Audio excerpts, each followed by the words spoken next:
how's it going? Good, how are you doing? Doing pretty good. I'm doing a live tour for GameSpot, and I want to know if there was someone I could talk to you about Guild Wars 2. Absolutely. Over here we have Colin Johanson. He's a lead content designer for MarineNet for Guild Wars 2. Hey, hi, what do you know? Another Colin. So what was your title again? I'm the lead content designer on Guild Wars 2. Lead content designer. That's like an important job. That's more than just like sitting at a desk drinking soda. I try to do a little more than that every now and then. Alright, so I got a lot of requests yesterday to come back and look at Guild Wars 2, which I kind of glossed over. So, what do you want to tell me about your game? I watch someone Go ahead, come on in there and play, man. Going on in the city, and we have the MRP youth response. So, called in to keep the Guild Wars 2 is basically our next evolution from Guild Wars 1. The big idea here is that we've taken Guild Wars 1 was kind of a cooperative MMORPG. It was not a fully open, persistent world. Guild Wars 2 is a true open, persistent world. You'll be running around in the world with hundreds and thousands of other players at the same time. Kind of like the cities were in Guild Wars 1?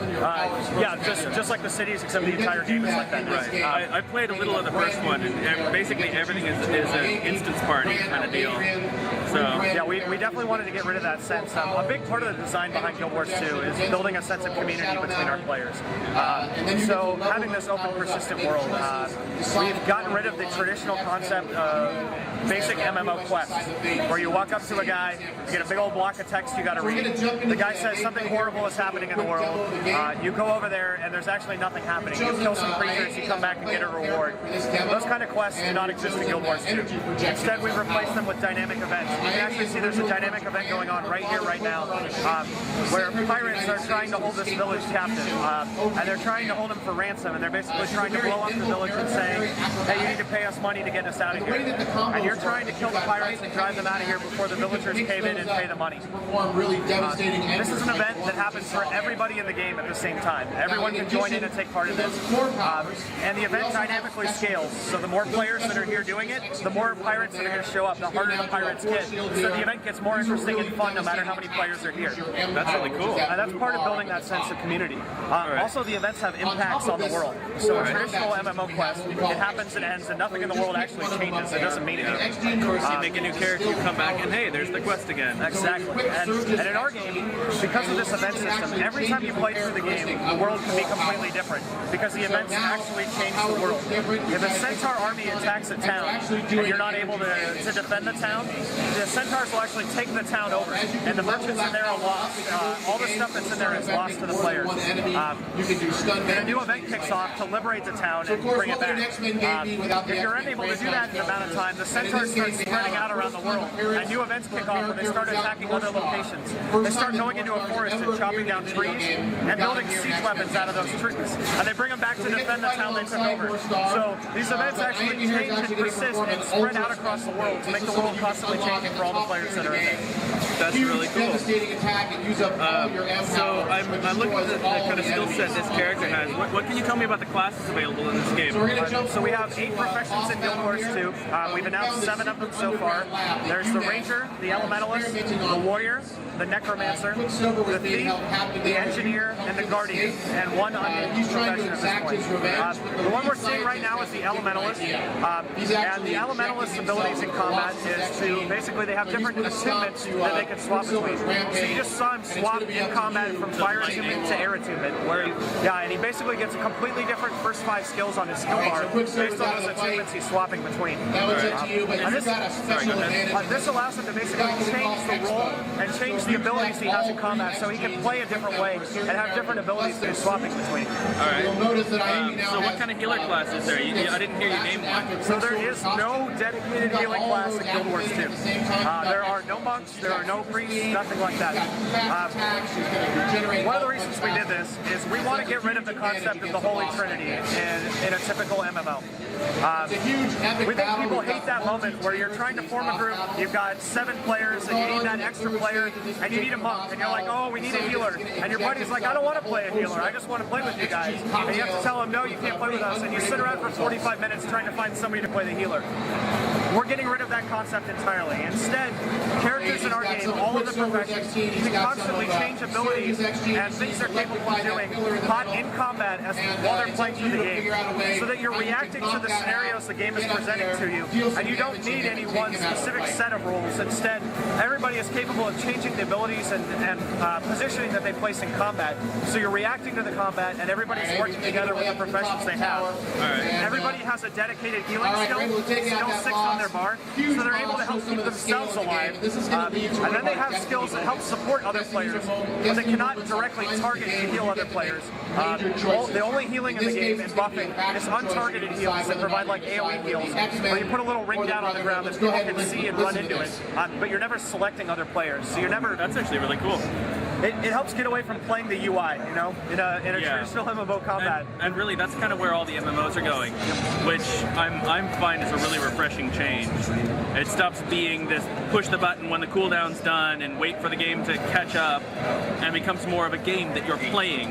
Yeah, you know, if you play a great action game, if you stop and think about where you're looking all the time, you're watching what's going on the screen. It's more immersive. You're watching the actions and things you're doing. And in Guild Wars 2, we're trying to do the same thing. You know, you're watching the things that enemies are doing on the screen. You're watching what your allies are doing. You're not sitting there watching UI bars move up and down all day and watching little icons appear and disappear. You're really paying attention to the action on the screen. And it just makes the game much more immersive. It makes combat feel like it's real. You know, you can see just watching him play. You can move when you're using all your skills. You can dodge out of the way of attacks and avoid projectiles. He's swapping between all these attunements and abilities, and it makes combat real visceral. You just feel like it's a real meaty thing that you're a part of. Awesome. One other question I had about the classes. Now, in Guild Wars 1, you basically had your main class and a subclass. Is that going to return? No, in Guild Wars 2, you have one core profession. And that's to help basically provide a sense of, this is the thing that I want to be. I want to be a pet class, then you're the ranger. I want to be the summoner class, you're the necromancer. I want to be the elemental class, and based on elements, you're the elementalist. And you're able to look at that class, understand basically the kind of trope that class is, and have that. Another benefit to having that, instead of having the mixed professions, is it allows us to balance the game and understand exactly what you're able to do. And we're able to make sure that people don't make really, really bad builds by combining bad professions together. Guild Wars 1 was incredibly complicated, and we found casual players found it way too complicated, because honestly, that's why I didn't keep playing it. We're bringing you we throw 2,000 skills at you and say, pick from these and make your build. And there's something really fun about that if you're a really advanced player, but new players just could not get over it, and we throw a lot of people away. So instead, the first 5 skills on your skill bar in Guild Wars 2 are based on the weapon that you use. And so we can help guarantee that way that, hey, you actually are going to have skills that work really well together based on the weapons that we give you. And then the remaining skills are the ones that work like a traditional Guild Wars 1 bar, where you actually have a list of skills you can pick from, and you basically make your build with those. And then you have the ability, so many professions can swap weapons in combat. So a warrior, you might have 2 axes, and your first 5 skills are your 2 axe skills. And then you can swap to a bow, and suddenly you're a ranged character, and you're able to fight from the back line. And you're just as effective as a ranged character as any other professions. You're just playing a different style of combat at that point as a warrior. The Elementalist, you can see they have the attunements that they swap between, that swap out the first 5 skills on your bar. So you're changing the way that your character plays based on doing those in combat. And it provides a level of depth, so as a casual player, you might only ever need to use fire attunement. You don't need to understand swapping between attunements. And as you get much better at the game, you start to understand swapping between those attunements. Same thing with using different weapon sets. It allows you to swap, and it has kind of built-in complexity that you learn as you play through, but you can be just as effective with just one weapon like the game. Alright, so I'm going to ask now a couple questions about, do you have any notions yet on the basic system requirements? We haven't yet revealed any information about how we're going to handle the system requirements. We're constantly trying to update our system to run on lower-end machines. I will say, the video cards that we run the game on at ArenaNet, you cannot buy them anymore. Literally, we have to order them off eBay to get our hands on them. So I hope that helps give it an idea of at least the video card requirements that you're going to have. All right. How about any kind of notion on beta dates? We haven't revealed any final information about the beta at this point. This year we're doing a closed alpha. Based on the outcome of that alpha, we'll determine when we're doing a beta, and based on the outcome of that beta, we'll determine what our release date will be. So at this point, we really don't know.